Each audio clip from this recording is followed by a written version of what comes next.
Kì í sáńtẹ̀mù la fẹ́ jọ, kì í ṣe national anthem la fẹ́ jẹ o, kì í sórin àjọ orin. How's the Nigerian economy treating you?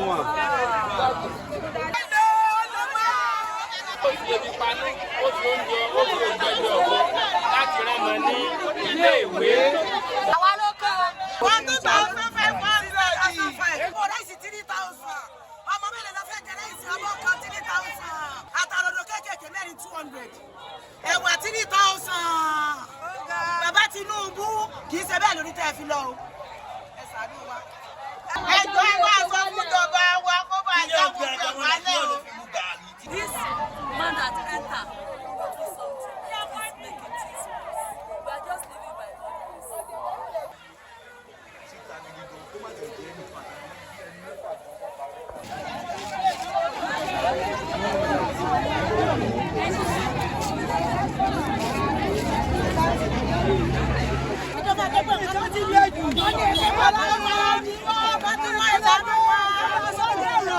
Èyí ti pọ̀ jù. Ó ní ẹgbẹ́ ọ̀rẹ́ ìgbàgbọ́ sí ìlànà ọ̀rẹ́ ìlànà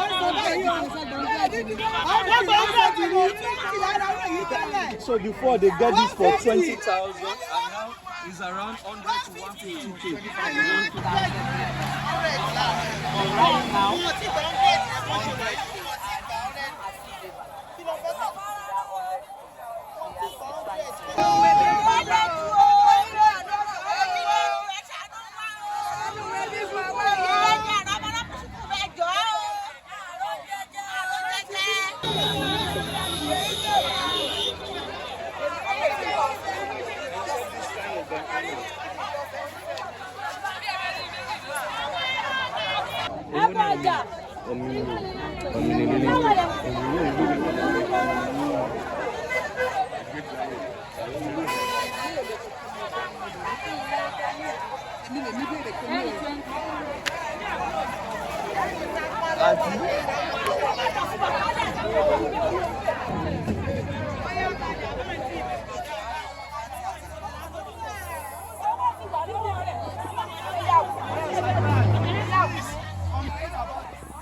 Hello, mommy, how you doing?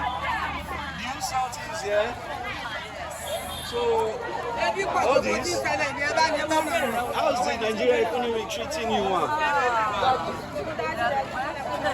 cannot just say.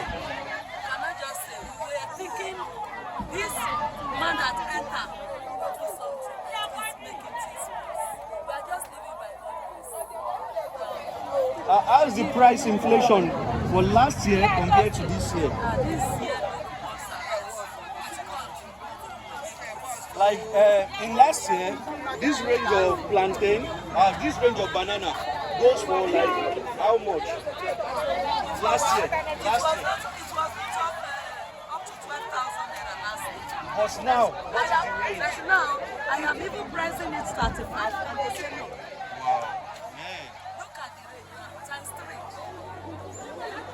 Cost is times 3. So which way they can help us?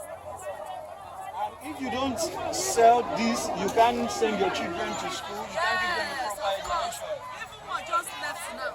That she's doing a junior YF and she needs feeding money this month. And money for help. At least they should help her. Oh, he was requesting both of them for 700 naira. Just 700. Just 700 naira. I was on it. Sorry, man. They can see. At least there is strike now. So the government will see that We can't eat well. Yeah. We can't satisfy our children. So it's just too low. The economy is just too bad. It's just too bad. Please, people should do something about it.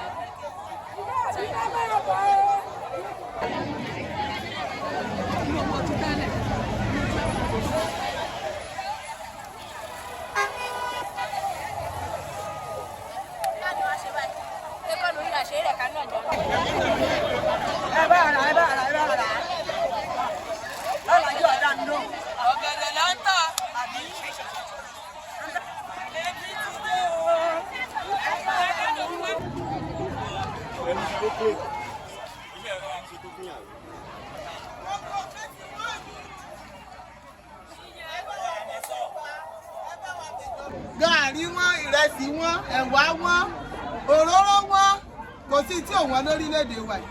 Ọ̀gẹ̀dẹ̀ gan wọn, ọ̀gẹ̀dẹ̀ gan ó ti wọ́n jù. Ní èrè wọn gẹ̀dẹ̀ ṣe wọ́n rí lọ́dún yìí, ọdún ní nọ́mbà wà tajà. Epo náà ló ti wọ́n. Owó mọ́tò epo gbogbo ẹ̀. Ẹjọ́ ẹ máa sọ fún ìjọba wa kó bá yá wọn kàn wálé o. Bàbá mú tẹ́ta sọ̀ lọ́wọ́ ní ìsìn. Bàbá mi rà àgbà lásán. Láwọn àgbà ní ìsìn 5,000 lówó èlò. 5,000 naira. 10,000 owó èlò ẹni wọ́n fẹ́ jẹ lè tó dáa. Kò sí oúnjẹ níbẹ̀, oúnjẹ tí wọ́n jù. Oúnjẹ tí wọ́n jù o. Ẹjọ́ o, ẹ bá àjẹjọba o. Nàìjíríà ò dá o. Wọ́n fara ní mẹ̀kúnnù o. Àwa ló kàn. Àwọn èèyàn kú o. Òkú èmi náà wà lórí díẹ̀ wo ń dábà. ẹjọ́ tó yọ náà ẹ bá sọ fún ìjọba o. Ká má jẹ́ kébi pa wá kú o. Ká ṣàánú wa o. Ẹjọ́ torí Ọlọ́run ẹ wò ó. Owó sí kò fẹ́ jọba yìí. Ọ̀sán àrọ́wọ̀ àyùkú san. Àrọ́wọ̀ sùkúù san fún mi ẹlẹ́gbẹ́ jókòó sínú ilé. Àrọ́wọ̀ sùkúù san fọ́mọ o. Ká ṣàánú wa o. Àṣìṣe àdàbí aláìsí. Rẹ́dí àwọn olùkọ́ mọ́tò rẹ̀ ló kọjá. Ẹjọ́ ń torí Ọlọ́run. Mọ́tò kò sẹ́ni tó kọjá ìdúgbò òdu. Ẹ bá bẹ̀ wọ́n. Ẹnìkan ló fara wọn. Lọ́tún ló sì. Ọmọ ìjọba yẹn ń gbádùn. Ọmọ wọn ló ń lo òkè òkun. Ọmọ mẹ̀kúnnù jẹ́yà. Àwọn ló ń wú dandan. Àwọn ló ń gbogbo Nàìjíríà ṣe ń lọ. Owó ògbó Nàìjíríà wọn ló ń kó. Kí ló dé? Ẹ bá bẹ̀ wọ́n ọkọ̀ ṣàánú wa. Ó bá yá àwọn Nàìjíríà máa wọ́n kú. Wàláì. Kájà mọ̀ wa àwọn ọmọ wa náà sórí ilé. Ìgbà tó mọ̀ bá lọ sùkúù tó mọ̀ jókòó sí ilé. Kájà mọ̀ wa náà sórí ilé ká ṣàánú ajé o. Gààrí ti di 1,500. Ẹ̀wà di 3,000. Ẹ̀wà 300. Ráìsì ti di 3,000 abọ́ kan. Abọ́ kan yẹn tó bá tún wá sí. Ẹ̀jẹ̀ abọ́ kan sọ ọ̀sán kankan. Èyí kan ló burú jù. Ata náà ní káàrà ní 50 naira tẹ́lẹ̀ lára ní 1,000. Ẹ̀gbọ́n ata márùn-ún. Òróró bẹ́ẹ̀ni 10,000 naira. Kí ló dé sáwà nìkan ni? Kì í sáńtẹ̀mù la fẹ́ jọ, kì í ṣe national anthem la fẹ́ jẹ́ o, kì í sórin àjọ orin. Orin ni a ti rò pé wà lókàn, ó ti kàn wá lé ebi ní o. Ebi ní ìnira ìpọ́jù. Ebi pọ̀jù. Ìnira ìpọ́jù àtajà kò ṣeré bá òní. Àtàwọn àjọkò bẹ́ẹ̀ àrò jẹjẹ. Ó ní látàrí òkú kò ṣeré máa wọ ẹjọ́ pẹ́ sọ̀rọ̀ fún ẹ. Ebi ìpọ́jù o, ìnira ìpọ́jù o. Àwọn ọmọ ilé ìwé ọmọ san. Wọ́n lè fọwọ́ oúnjẹ, àwọn ọmọ ilé ìwé ọmọ san. Kò sí níta rí ẹ̀dá fẹ́ ṣàánú wa o. Gàdá bá bàbá Tinubu ṣàánú wa o tó sọ fún akọ́lọ́ọ̀sẹ̀ yìí o. Nítorí sọ fún àwọn táǹtẹ̀lẹ̀ tó sọ fún akọ́lọ́ọ̀sẹ̀ yìí o bàbá Jàgàbá. Bàbá Jàgàbá kì í ṣe bẹ́ẹ̀ lọ́sẹ̀ jọ sọ o. Lápò ìnira ìpọ́jù ẹ̀ ṣàánú wa o, ṣàánú mẹ̀kúnnù. Ẹ̀yin tẹ̀ wà lókèlè ẹ̀mí ìnira báyìí. Oúnjẹ àárọ̀ ọ̀bà tó ṣe ta ní ọ̀bà tá àárọ̀ àdúgbò iléèwé ọmọ san. Ẹ ṣàánú wa ẹ dákun o. Ẹ ṣàánú wa ẹ̀ ní mọ̀ nira o. Owó tẹ̀ ń gbà yín tẹ̀sán ọ̀sán àṣàbí àbíkẹ́ ní àpè. Ẹ rántí wa, ẹ ṣàánú wa. Ẹ̀yin fẹ́ẹ́ ṣàánú wa, ẹ ṣàánú mẹ̀kúnnù. Òróró tó pé 45. Wọ́n tó bá fẹ́ 5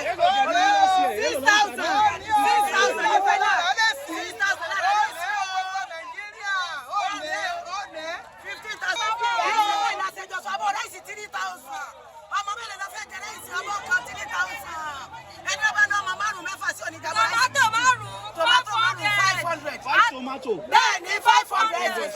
Each tomato Bẹ́ẹ̀ni. Àtàlọ́dọ̀ mẹ́rin 200. Àtàlọ́dọ̀ kékèké mẹ́rin 200. Ẹ̀wà 3,000. Bàbá Tinubu kì í ṣe bẹ́ẹ̀ lórí tẹ́ ẹ fi lọ o.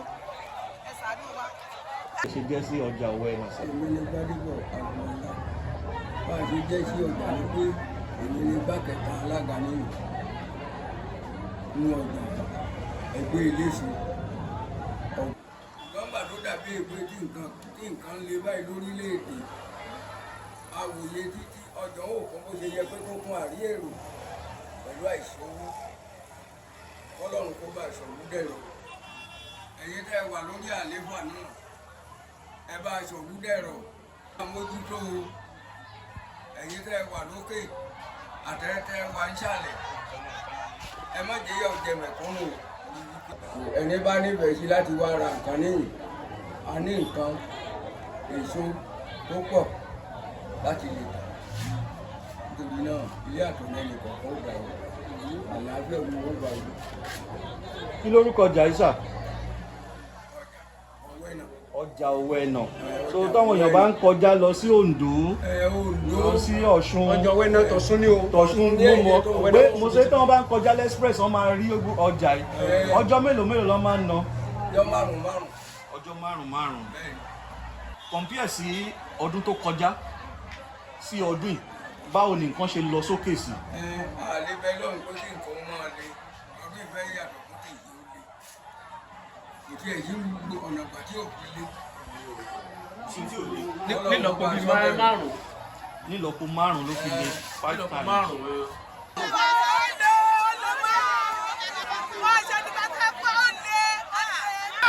Mami, Daddy, ẹ jọ̀ọ́ báwo ni nǹkan ṣe rí nísìnyí sí ọdún tó kọjá?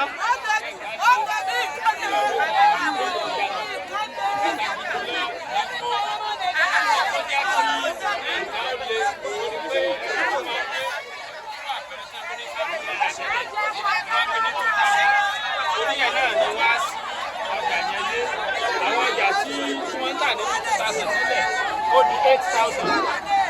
Ṣé bí nǹkan ṣe wá rí ṣé àti rí owó ṣòwò ṣó rọrùn? Torí pé tẹ́lẹ̀ ló dá fẹ́ ṣòwò fún àpẹẹrẹ àwọn ọdún tí a bá ní 200,000 ó máa ní ìgbàjọ́ mọ̀ pé àwọn ọjà tó lówó ọkọ̀ ìwọ́n bá 200,000 yẹn kò rẹ̀ sí àpẹẹrẹ méjì òun náà láti bá ṣe ní ọkọ̀ mọ́ bá wá fẹ́ ta tí wọ́n dá sọ́fẹ́ rí ta. Ẹ jọ̀ọ́ ṣé pẹ̀lú wá bí nǹkan ṣe rí gbogbo ilẹ̀ ní ọmọ tẹ́ ìran lọ sílé ìwé báwo lẹ ṣe ń kó báwo lẹ ṣe ń manage ṣe lè rí owó jẹ gan fún wọn débi pé owó iléèwé. Ẹlòmíì gbà kó tó rí owó iléèwé ọmọ san à ń tiraka ẹlòmíì fi oúnjẹ owó fi ebi panú ó fi oúnjẹ ògbẹ́jọ ọ̀gbọ́n láti rán ọmọ ní iléèwé ìwé tá a sì rán ọmọ yìí náà á rán wọn ní iléèwé láti lajú ni torí pé iṣẹ́ ò sí pẹ́ níbọn nínú àwọn tá a ti rẹ́ tí wọ́n ti kàwé àṣà tí wọ́n wó fún ọ láti kọ́ iṣẹ́ àti láti ṣòwò ni torí pé wọ́n kàkà láti lajú ni kò ṣiṣẹ́ à ń dààmú ká tó tọ́ wọn à tún ń dààmú àti jáde tán láti rí àwọn tá a tọ́ wọn ìwé ọmọ jíjẹ báyìí ó jìnnà. Ẹ ṣé gan sà. Pọ̀mọ́ like very cheap. Alájà èlò ní nǹkan pọ̀mọ́ yìí. 1,000 for each. Look at this. 1,000 So cheap. This is the hair. Wow. Èlò náà wọlé. 1,500. 300. And those ones are 250, 100. Whoa. These are heavy promo. Alájà, ẹ sọ nọ́mbà yín síbẹ̀ in case tọ́wọ̀n èèyàn bá rí tọ́ máa fẹ́ bá yín ẹ bá gbà sẹ́ǹdẹ̀. Ọ̀yà kí ni nọ́mbà yín? 070 39 38 22 65. Kí tọ́ bá sọ pé kẹ́ bá wọn sẹ́ǹdẹ̀ lè bá wọn sẹ́ǹdẹ̀. Okay.